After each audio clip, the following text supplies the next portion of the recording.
بسم اللہ الرحمن الرحیم۔ بیٹا اس سے پہلے کے سبق میں آپ نے یہ بات پڑھی تھی کہ اسم کی تین قسمیں ہیں۔ اسم تین طرح کا ہوتا ہے، کوئی اسم تو مصدر ہوتا ہے، کوئی اسم مشتق ہوتا ہے، کوئی اسم جامد ہوتا ہے۔ آپ نے ان میں سے ہر ایک کی تعریف بھی پڑھی تھی کہ مصدر وہ اسم ہوتا ہے جس سے دوسرے الفاظ، دوسرے صیغے تو بنتے ہیں لیکن وہ دوسرے سے خود نہیں بنتا ہے، یعنی جس سے دوسرے لفظ بنے وہ مصدر ہے۔ فارسی میں اگر اس کا ترجمہ کریں ہم تو اس کی پہچان یہ ہوگی کہ فارسی میں اس کے آخر میں دن یا تن آئے گا، جیسے کہ القتل کشتن اور ضرب زدن، تو دن یا تن آ گیا۔ مشتق کی تعریف کی تھی صاحب کتاب نے کہ مشتق وہ ہوتا ہے، وہ اسم ہوتا ہے جو دوسرے سے یعنی فعل سے نکل کر آئے اور فعل سے بنے، جیسے غارب اور منصر، دو مثالیں دی تھیں اس کی۔ اور صاحب کتاب نے جامد کی تعریف کی تھی کہ جامد وہ اسم ہوتا ہے جو نہ مصدر ہو اور نہ مشتق ہو، یعنی نہ اس سے دوسرے الفاظ بنے نہ وہ خود دوسرے سے بنے، یہ دونوں چیزیں جس میں پائی جائیں گی وہی جامد ہوگا۔ مثال صاحب کتاب نے دی تھی جیسے رجل اور جعفر۔ رجل ثلاثی کی مثال دی تھی اور جعفر رباعی کی مثال دی تھی۔ یہ اس سے پہلے سبق کا خلاصہ تھا۔ آج کے سبق میں صاحب کتاب ایک بات بتا رہے ہیں جو بات آپ کو معلوم ہے، لیکن تنبیہ کر دے رہے ہیں آگاہی کے لیے تاکہ آپ کے ذہن میں بات آ جائے۔ کیا بات بتا رہے ہیں؟ وہ بات یہ ہے کہ آپ نے اس سے پہلے بیٹا پڑھا تھا کہ فعل بے اعتبار اقسام حروف چار قسموں پر ہے، پڑھا تھا نا اس سے پہلے سبق میں؟ حروف کے اقسام کے اعتبار سے چار قسموں پر تھا فعل کی اقسام بتائے تھے وہ بے اعتبار حروف۔ کون کون سے چار اقسام؟ صحیح، محموز، معتل، مضاعف، ٹھیک ہے نا؟ اور اس سے بھی پہلے تعداد حرف اصلی کے اعتبار سے فعل کی دو قسمیں بتائی تھیں، ثلاثی اور رباعی۔ تو ثلاثی اور رباعی بھی فعل کی دو قسمیں بتائی تھی تعداد حرف اصلی کے اعتبار سے، اور اقسام حروف کے اعتبار سے فعل کی چار قسمیں بتائی تھیں۔ پھر اسی میں سے محموز کی تین قسمیں بتائی تھیں، معتل کی تین قسمیں بتائی تھیں، اور مضاعف کا ذکر کیا تھا۔ کل ملا کر صاحب کتاب نے بے اعتبار اقسام حروف جو چار قسمیں بتائی تھیں ان کے اقسام مل ملا کر صاحب کتاب نے کہا کہ کل 10 قسمیں ہو گئیں۔ تو 10 قسمیں وہ، اور اس سے پہلے بے اعتبار تعداد حرف اصلی فعل کی دو قسمیں ثلاثی اور رباعی، تو 10 یہ اور 2 وہ، کل 12 قسمیں یہ ہوئی نا۔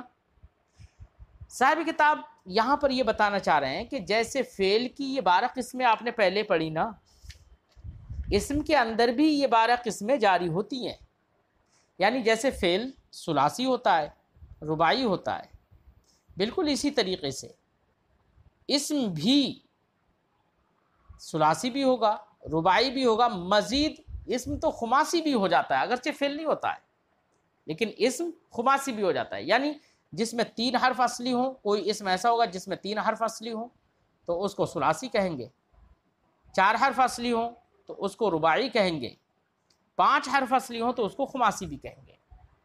تو جس طریقے سے فعل کی ثلاثی اور رباعی قسمیں پڑھی تھیں وہ قسمیں دونوں اسم کے اندر بھی جاری ہوں گی، ٹھیک ہے نا؟ اب چاہے وہ اسم مصدر ہو، چاہے اسم مشتق ہو، چاہے اسم جامد ہو، ثلاثی اور رباعی ہونا یہ تینوں قسموں کے اسم میں جاری ہوگا۔